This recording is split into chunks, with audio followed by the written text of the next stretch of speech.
கும்பராசி அன்பர்கள், உங்களுக்கு இந்த பஞ்ச கிரக யோகம், அதாவது 5 கிரகங்கள் சேர்க்கை எங்கே நடக்குது? கும்பத்திலே தான் நடக்குது.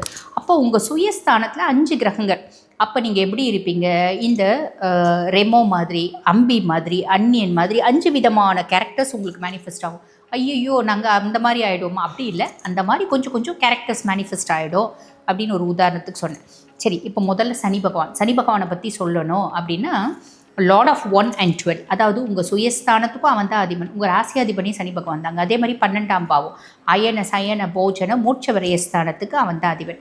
அவன் சுயஸ்தானத்தில் வந்து உட்கார்ந்துட்டுருக்கான் அப்படின் போது மெதுவாக இருக்கும், ஆனால் உறுதியான முன்னேற்றம், உறுதியான வெற்றி, உறுதியான சக்ஸஸ், உறுதியான பணவரவு அப்படின்றது வரும்.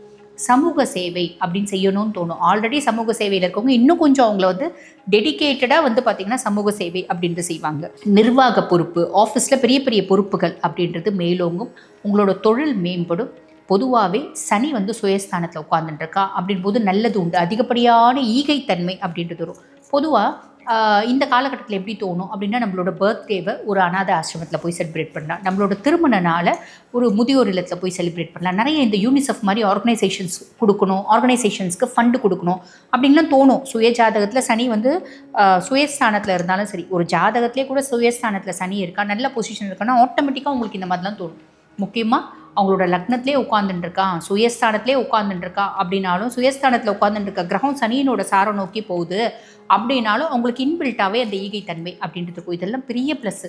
எல்லாம் சனியினோட கெட்டது மட்டும் சொல்லுவாங்க, சனியினோட நல்லது நிறைய இருக்குது. என்ன அப்படின்னா, நீதி தவறாமை, நியாயமாக இருக்கிறது, அறம் வழி செல்லுதல், மற்றவங்களுக்கு ஹெல்ப் பண்ணணும் அப்படின்னு நினைக்கிது. மற்றவங்களுக்கு ஹெல்ப் பண்ணணும் சாப்பிட்டு மீதி பழைய சாத்தை கொண்டு போய் போட மாட்டாங்க. சிலர் நீங்கள் பார்த்துருப்பீங்க, வெளியே போவாங்க, யாராவது யாச்சகம் கேட்குறாங்க அப்படின்னு வச்சுக்கோங்களேன், புதுசாக 2 தோசை வாங்கிட்டு போய், ஒரு தோசை வாங்கிட்டு போய் அவங்க வீட்டுக்கு கொடுப்பாங்க, புதுசாக ட்ரெஸ் எடுத்து போய் கவரில் கொடுப்பாங்க. இந்த மாதிரி குணங்கள் அப்படின்றது மேலோங்கும். ஸோ இன்பில்ட்டாகவே அந்த மாதிரி நல்ல குணம் வரும், கூட கொஞ்சம் கொசுர கெட்ட குணம் வரும். அது என்ன அப்படின்னா, ரொம்ப சிம்பிள். எனக்கு மந்த நிலை அப்படின்றது வருது, எனக்கு பெருசாக வந்து ஓடி ஓடி வேலை செய்ய பிடிக்கலப்பா, ரெஸ்ட்டில் இருந்தால் நல்லா இருக்குது, உடல் அளவுலையும் மனதளவுலையும் தொய்வு, மந்த நிலை அப்படின்றது வரும். இதை சின்ன அளவில் ஓவர் கம் பண்ணிட்டீங்க அப்படின்னா பெரிய ப்ளஸ் அப்படின்னு சொல்லலாம். அதுக்கப்புறம் சூரியனை பொறுத்த வரைக்கும் 7ஆம் பாவத்து அதிபன், அதாவது களத்திரஸ்தான அதிபதி சுயஸ்தானத்தில் அப்படின்னும் போது தலைமை குணம், ego, I am superior than all அப்படின்ற ஒரு எண்ணம் வரும்.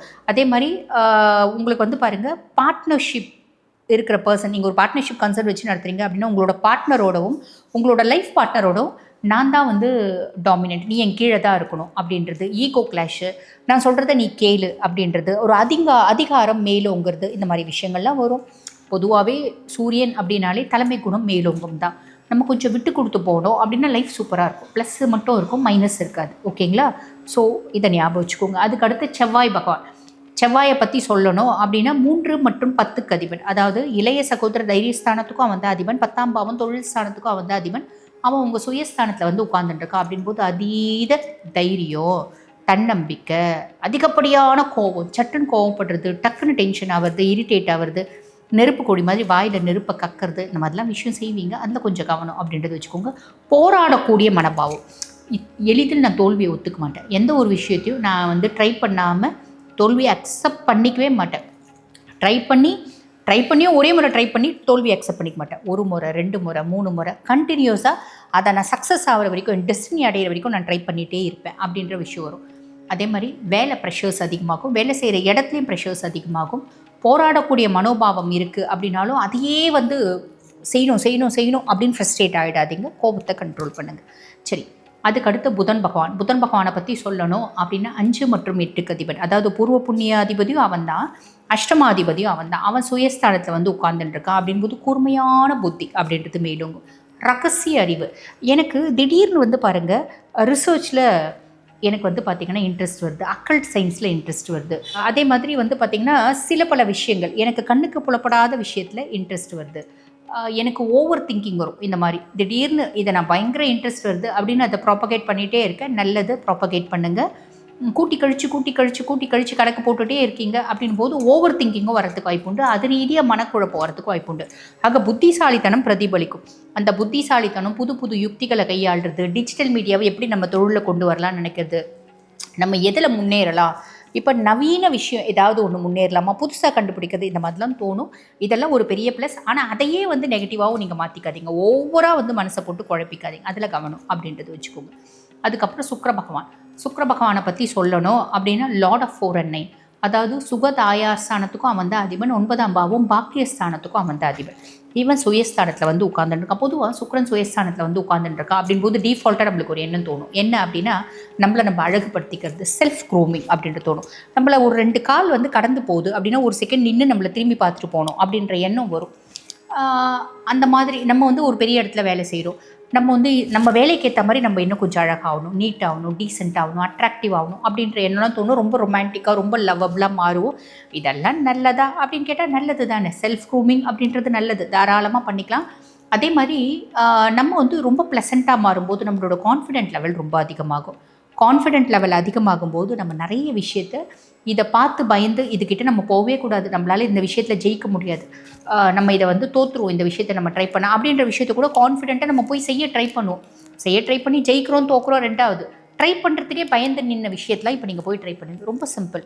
இப்போ ஹையர் போஸ்ட்டுக்கு நீங்கள் வந்து பிளான் பண்ணுறீங்க. ஹையர் போஸ்ட்னால் நிறைய வந்து பார்த்தீங்கன்னா கிளைண்ட் மீட்டோட கலந்துக்கணும். கிளைண்ட்ஸ், ஃபாரினர் கிளைண்ட்ஸ்லாம் வருவாங்க, அவங்க கூட நல்லா இங்கிலீஷ் பேசணும்.